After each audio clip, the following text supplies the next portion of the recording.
நம்ம மனசெல்லாம் ரணமாகும் ஒரு சில விஷயங்கள்ல, ஒரு சில விஷயத்தை பார்க்கும் பொழுது.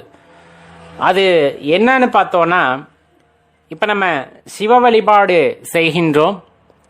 மன்னர்கள் இந்த சிவ வழிபாட்டோட முக்கியத்துவம், அதோட சக்தியை பற்றி அறிந்திருந்ததன் காரணமாக சிவாலயங்களை பல எண்ணிக்கையில் இந்த தென்னாடு முழுவதும் எழுப்பியிருந்தார்கள். அதுவும் இந்த பாரத பூமி முழுக்க நிறைந்திருந்தது நாம் அறிந்த ஒன்றே.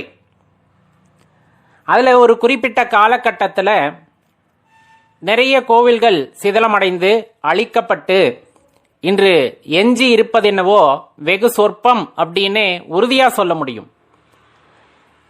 இந்த ஆலயங்கள்லாம் யாரால் பிரதிஷ்டை செய்யப்பட்டது, யாரால் எழுப்பப்பட்டது அப்படிங்கிற விஷயத்தெல்லாம் நம்ம மறந்துடுறோம். ஏன்னா நம்மளுக்குள்ள அந்த கர்வம் வந்துடுச்சு இல்லையா, நாம் பெரியவன் அப்படிங்கிறது, நம்மால் தான் எதுவும் முடியும் அப்படிங்கிற விஷயத்தெல்லாம் நம்ம மனசுக்குள்ள ஏற்றிக்கிட்டதன் காரணமா நம்ம இப்போ ஒரு உயர்ந்த நிலையில் இருப்பதாக எண்ணிக்கொள்கின்றோம். பணத்திற்கு முக்கியத்துவம், பல்லாயிரம் கோடி சம்பாதித்தால்தான் நான் பெரிய ஆள் அப்படிங்கிற அந்த ஒரு எண்ணம்.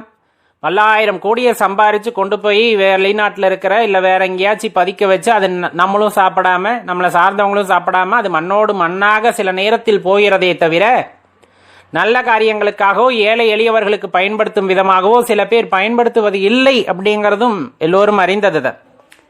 இப்போ நம்ம சொன்ன வாக்கில் எப்போ நம்ம மனசு ரொம்ப சங்கடப்படுது அப்படின்னு பார்த்தோன்னா, இந்த ஆலயங்கள் எல்லாம் எழுப்புவதற்கு முன்னதாக அந்த இடத்துடைய சக்தி நிலைகளை அறிந்து அதன் பொருட்டே அந்த இடத்துல சிவாலயங்கள் அமைக்கப்பட்டிருந்திருக்கும். இல்லை நம்ம எந்த ஆலயங்களாக இருந்தாலும் நம்ம மன்னர்கள் எழுப்பி இருந்தார்கள், சித்தர்கள் எழுப்பி இருந்தார்கள் அப்படின்னா அது காரணம் இல்லாமல் இருக்காது.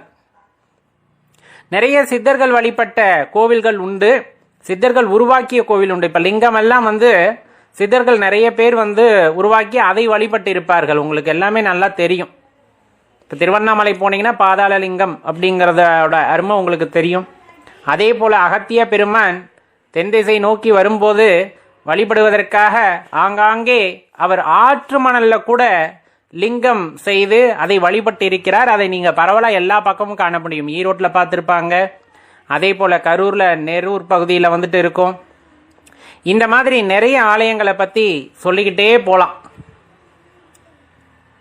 அந்த ஆலயங்களோட சிறப்பு அப்படிங்கிறது அபரிவிதமானது, அங்கு கிடைக்கக்கூடிய ஆற்றல்கள் அபரிவிதமானது. ஆனால் அது எல்லாமே ஒரு தடுமாற்றம்.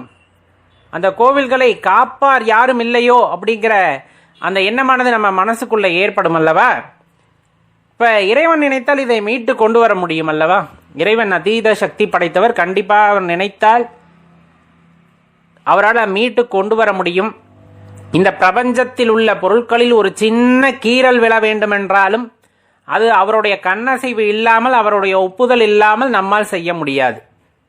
இந்த பிரபஞ்சத்தில் ஏதாவது ஒரு பகுதியில் சின்ன கீறல் விழுனாலும் அதுக்கு அவரோட ஒப்புதல் தேவை, அவரோட அனுமதி, அவரோட கருணை தேவை. அப்போ எழுப்பப்பட்ட இந்த கோவில்கள் யாவும் இறைவனின் அனுமதியோடு எழுப்பப்பட்டது, சிவபெருமானோட அனுமதியோடு எழுப்பப்பட்டது. அந்த ராஜாக்கள்லாம் எவ்வளோ புண்ணியம் பண்ணியிருப்பாங்க யோசிச்சு பாருங்களேன். நம்மால் இன்னைக்கு ஒரு கோவிலுக்கு ஒரு 1/2 லிட்டர் எண்ணெய் வாங்கி தர முடியலை. பணம் இருந்தாலும் மனம் இருப்பதில்லை சில பேருக்கு. ஆனால் பொது நோக்கில் இந்த ஆலயங்கள் இருந்ததுன்னா வழிபாடு மட்டுமில்லை, அங்கே மருத்துவ சேவையும் செய்யப்பட்டு இருக்கிறது, கல்வியும் அங்கு வழங்கப்பட்டிருக்கிறது, இன்னும் பல பல பொது விஷயங்கள் அந்த ஆலயங்களில் பொதுமக்களுக்காக நடைபெற்று இருக்கிறது. அதையும் தாண்டி அங்கு ஒரு ஆன்மீக தேடுதலுக்காக எல்லா பகுதிகளிலும், கோவில் எல்லா ஊரில் குடியிருக்க வேண்டாம் அப்படிங்கிற மாதிரி என்னென்ன ஊர் இருக்கிறதோ எல்லா இடங்களிலும் பெரிய பெரிய கோவில்களை எழுப்பினார்கள் மன்னர்கள். அதை இன்னைக்கு கட்டணும்னு நினைச்சோம்னா பல ஆயிரம் கோடி ஆகும் எல்லா கோவிலையும். இல்லை ஒரு கோவில் கட்டுறதுனாலே பல கோடி ஆகுது. சரி, நம்மால முடியுமா அப்படின்னு நினைக்கிறோம் இல்லையா. நம்மால முடியுமா அப்படிங்கிறது தயவு செஞ்சு முடியுமான்னு நினைக்காதீங்க. தயவு செஞ்சு முடியுமான்னு நினைக்காதீங்க. நம்மால முடியும், நம்ம தான் செய்யணும் அப்படிங்கிறத மனதில் ஏற்றிக்குங்க. ஏன்னா ஒரு விஷயம், சிவபெருமானோட அருள் இல்லாமல் நம்மளால சிவபெருமானை வழிபட முடியாது. உங்களுக்கு நல்லா தெரியும். பல நபர்கள் பல ஆன்மீகவாதிகள் நமக்கு எடுத்து கூறுவதும் அதுதான். சிவபெருமான அருள் இல்லாமல் சிவனை வழிபட முடியாது. சிவபெருமானோட அருள் நமக்கு அப்போ இருக்கு.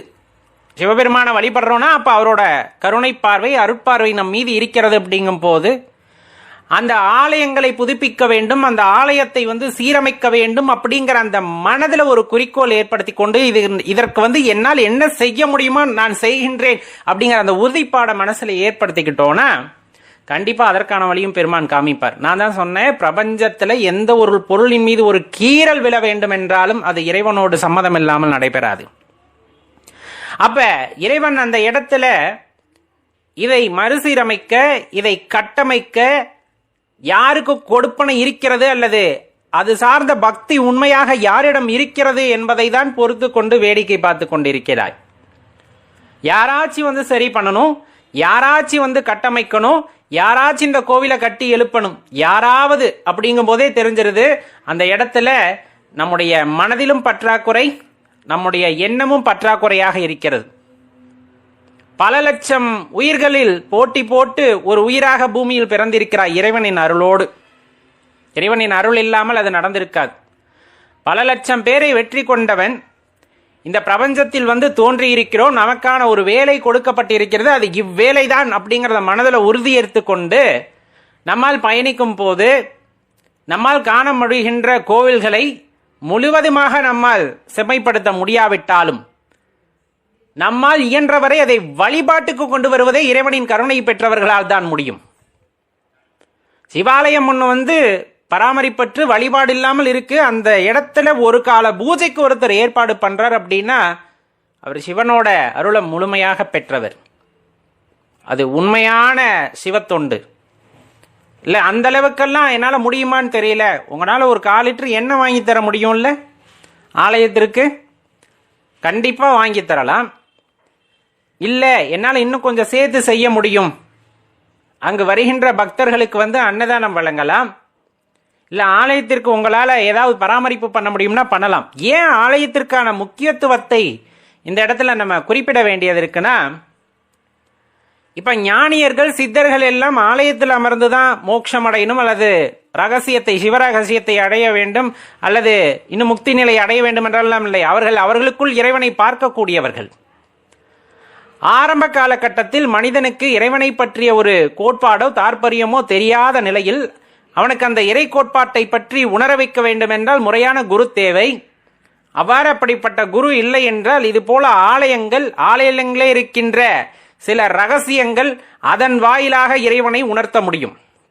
இதை அரசர்களும் ஞானியர்களும் சித்தர்களும் நன்கு உணர்ந்திருந்தார்கள். அதன் பொருட்டே அவர்கள் நிறைய இடங்கள்ல ஆலயங்களை எழுப்பி வைத்திருந்தார்கள். நீங்க வீட்டில் கிடைக்காத அமைதி கோவில்ல கிடைக்கும். மனம் அதை ஏற்றுக்கொள்ளும். கண்டிப்பா ஒரு சில ஆலயங்களுக்கு போகும்போது நமக்கே தெரியாம உள்ள சில மாறுதல்கள் ஏற்படும். அப்ப அந்த மாறுதல்கள் ஏற்படுகிறது அப்படிங்கும் போது நம்ம அதை தொடர்ந்து பயணிக்க முடியும். அடுத்து என்ன இறைத்தடல் அடுத்து என்னன்னு யோசிக்கிறதுக்கான சந்தர்ப்பம் அந்த ஆலயங்கள்ல ஏற்படும். அதனாலதான் சொல்றது, ஒரு சிவாலயம் கட்டுவதுங்கிறது அவ்வளவு சாதாரண விஷயம் அல்ல. ராஜராஜனோ ராஜேந்திர சோழரோ இன்னும் பல பாண்டிய மன்னர்கள் எல்லாம் கட்டி எழுப்பிய சிவாலயங்கள் வானுயர நிற்கின்றன. அதன் மேல் அவர்களின் புகழ் இந்த பிரபஞ்சம் முழுவதும் பரவி கிடக்கிறது. அது எல்லாம் சிவனருளாலே. இப்ப நம்மால புதிய கோவில் கட்ட முடியாவிட்டாலும் கேட்பாரற்று கிடைக்கின்ற அந்த ஆலயங்களில் சீரமைப்பு பணிகளை நம்மால் மேற்கொள்ள முடிகிறது. அதை புனரமைப்பு நம்மால் செய்ய முடிகிறது. அதற்கு அணில் போல நம்மால் கொஞ்சமாக உதவ முடிகிறது. அப்படின்னா நீங்கள்லாம் இறைவனோட அருளை பெற்றவர்கள், அவருடைய அன்பை பெற்றவர்கள்.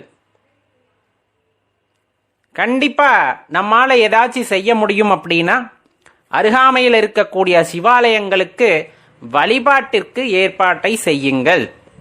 ஒரு நேர வழிபாட்டிற்கு ஏற்பாட்டை செய்யுங்கள். இல்லையா தொடர்ந்து அங்க விளக்கு எரியறதை உறுதி செஞ்சுக்குங்க.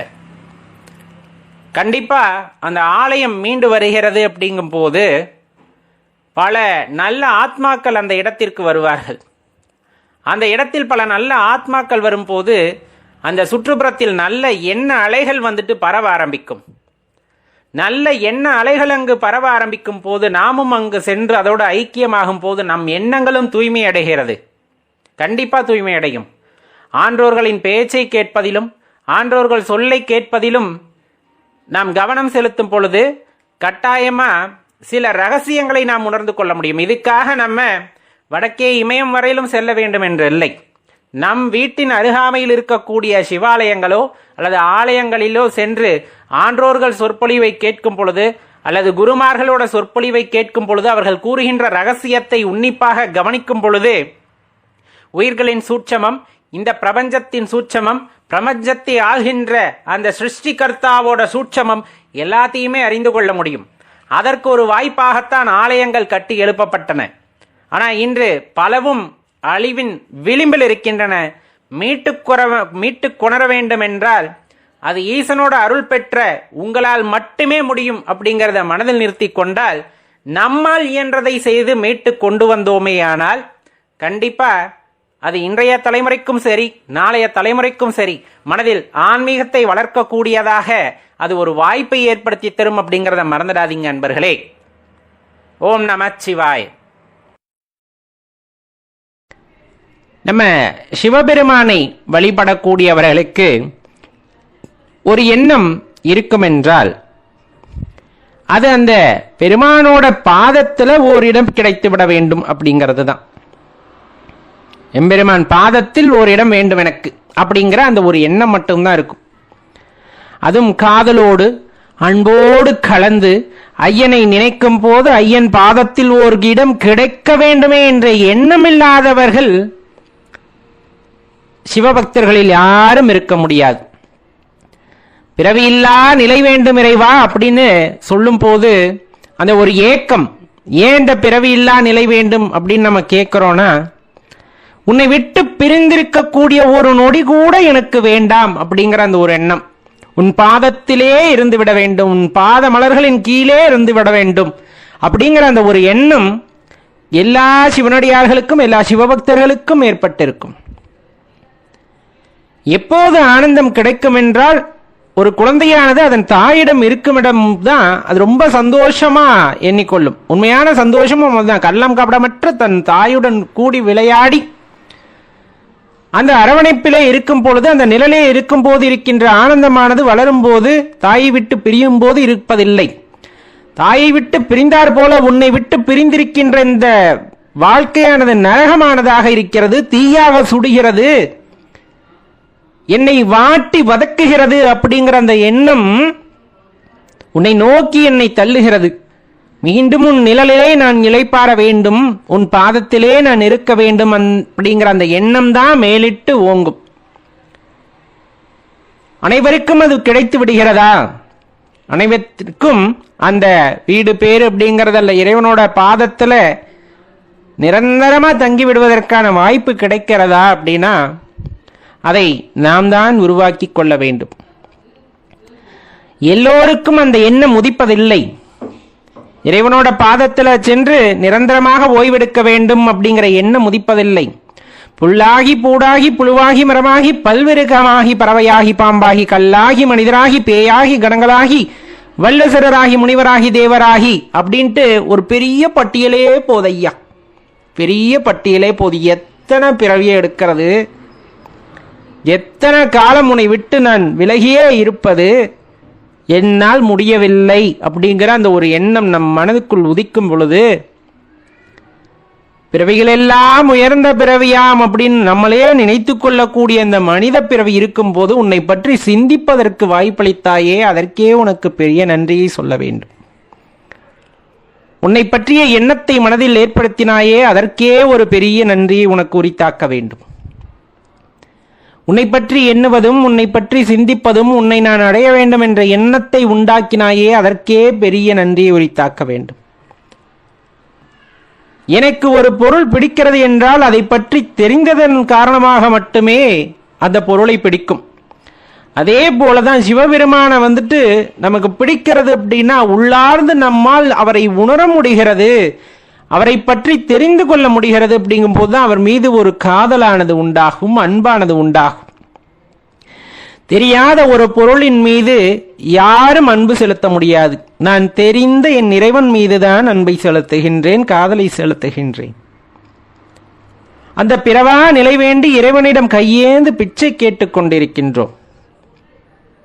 எப்படி வழிபட வேண்டும், ஐயனை எப்படி வழிபட வேண்டும், அந்த பிறவா நிலையை அடைவதற்கு, அவர் பாதத்தில் சரணடைவதற்கு அப்படிங்கிறது நம்ம மனசு நமக்கு சொல்லிக்கிட்டே இருக்கும். அப்படியே தீயின் மேல் நடப்பது போன்று இந்த சுடுகின்ற உடம்பு,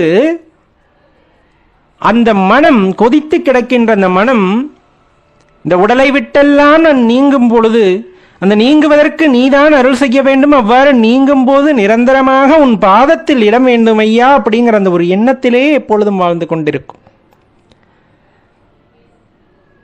இங்கு இருக்கக்கூடிய பொன் பொருள் இதற்கெல்லாம் ஆசைப்பட்டு இந்த உலக வாழ்க்கையில் ஈடுபட்டு எல்லாம் பொய்யென்று தெரிந்தும் அதன் மீது ஒரு ஈர்ப்பு ஏற்பட்டு என்னை உன்னிடத்திலிருந்து விலக்கி வைக்காதே இறைவா அப்படின்னு தான் மன்றாடி கேட்டுக்கொள்ள தோன்றுகிறது. உன்னை பற்றி அறிந்து கொண்டேன், உன் அருமையை பற்றி தெரிந்து கொண்டேன், நீயே பராபரம் என்று உணர்ந்து கொண்டேன். அதன் பின்னரும் உலக வாழ்க்கையில் என் மனம் செல்கிறது என்றால் நான் உன்னை விட்டு விலகுகிறேன் என்றில்லாமல் வேறென்ன கூறுவது? இந்த கொடுமையான நிலை எனக்கு வேண்டுமா அப்படிங்கிறதத்தான் நான் மன்றாடி உன்னிடம் கேட்கின்றேன். எனக்கு இந்த மாதிரி எண்ணங்கள் ஏதும் இல்லாமல் இறைவா எந்த நிமிடமும் உன்னை பற்றியே சிந்தித்துக் கொண்டிருக்கக்கூடிய, உன்னையே சதா எண்ணி பார்த்திருக்கக்கூடிய, உன்னையே அடைய வேண்டும் என்ற எண்ணம் என் மனதில் முழுமையாக இருக்கும் பொழுது, இதை செயலாற்றும் பொழுது இறைவா நானே உன்னை வந்தடைவதற்கான வாய்ப்பை நீயே ஏற்படுத்தி தர வேண்டும். எல்லாம் உண்மையோ பொய்யோ, மாயை என்று ஒரு விஷயத்தில் அகப்பட்டு கொண்டு மீள முடியாமல் துடிக்கின்ற இந்த உயிர்களுக்கு ஒரு வழிகாட்டியாக இருப்பது என்னவோ நீ மட்டும்தான். உலகத்தை ஆட்டி படைக்கின்ற நீ, உன் கண் அசைவில்லாமல் இந்த உலகத்தில் எதுவுமே நடக்காது என்னும் பொழுது, இந்த பிரபஞ்சத்தில் எந்த நிகழ்வுகளும் நிகழாது என்னும் பொழுது, நான் உன்னை வந்து சரணடைய வேண்டும் என்றால் அதற்கும் உனது அனுமதி வேண்டுமல்லவா, உன் கண்ணசைவு வேண்டுமல்லவா? அதற்கு நான் உன்னை வேண்டி நிற்கின்றேன் இறைவா, வேண்டி நிற்கின்றேன். இந்த உடலுக்குள் இருக்கின்ற இந்த தருணம் அப்படிங்கிறது, உன்னை நினைப்பதற்கு இந்த உடல் பயன்படுகிறது அப்படின்னு நினைக்கும் போது சந்தோஷமா இருந்தாலும், இந்த உடலுக்குள் நான் படும் சித்திரவதையை நீ மட்டும்தான் அறிவாய். உன்னை சேர வேண்டும் என்ற எண்ணம், உன்னை உணர வேண்டும் என்ற எண்ணம், அடியேன் உன் பாதத்தில் சரணடைய வேண்டும் என்ற எண்ணம் ஓங்கி நிற்கிறது இறைவா, ஓங்கி நிற்கிறது. அதற்கு பலன் அப்படிங்கிறது எனக்கு நீ வழிகாட்டுவது மட்டுமே. இந்த அடியேனுக்கு நீ ஏதாவது செய்ய வேண்டும் என்று நினைத்தால், உன்னை வந்து அடைய வேண்டும் என்ற துடிக்கின்ற இந்த மனதிற்கு நீ ஏதேனும் செய்ய வேண்டும் என்று நினைத்தால், அற்பமான இந்த மாடிடப்பதற்கு வழிகாட்டு இறைவா அப்படின்னு தான் கேட்டுக்கொள்வோம். எதுவும் அறியாமல், எது நன்மை தீமை என அறியாமல், எது உன்னை அடையும் வழி என்று அறியாமல், கண்ணை கட்டி காட்டில் விட்டார் போல காண்பதையெல்லாம் சிவமாக நினைக்கின்ற அந்த தன்மையும் அழித்து விட்டாய். காணும் உயிர்களெல்லாம் உன்னை காண்கின்ற அந்த தன்மையும் அழித்து விட்டாய். இன்னும் உன்னை அடையக்கூடிய அந்த வழியையும் காட்டிவிட்டாய் என்றால், அவ்வழியிலேயே பயணித்து உன்னை வந்து அடைவோம் இறைவா. சிவபெருமானே, உன்னை வந்து அடைவோம். அதற்கு கருணை செய்ய வேண்டும் அப்படின்ட்டு தான் உன்னை வேண்டி கேட்டுக்கொள்வது. எல்லோர் மனதிலும் இருப்பதுதான். குருவாக இருந்து, தாயாக இருந்து, தந்தையாக இருந்து, நண்பனாக இருந்து, உற்றாராக இருந்து, உறவினராக இருந்து, உடன் வளரும் பிராணியாக இருந்து, செடி கொடிகளாக இருந்து, எல்லா நிலைகளிலும் இந்த உடல் வளர்வதற்கும் இந்த மனம் செம்மையடைவதற்கும் எல்லா வகையிலும் உறுதுணையாக இருந்து ஒரு பக்குவப்பட்ட நிலையை இந்த மனதை அடைய வைத்து உள்ளிருக்கின்ற அந்த அரும் பெரும் சக்தியான நீயே உன்னை உணர்ந்து உன் பாத மலரில் சரணடைவதற்கு வழிகாட்ட வேண்டும், வழிகாட்ட வேண்டும்.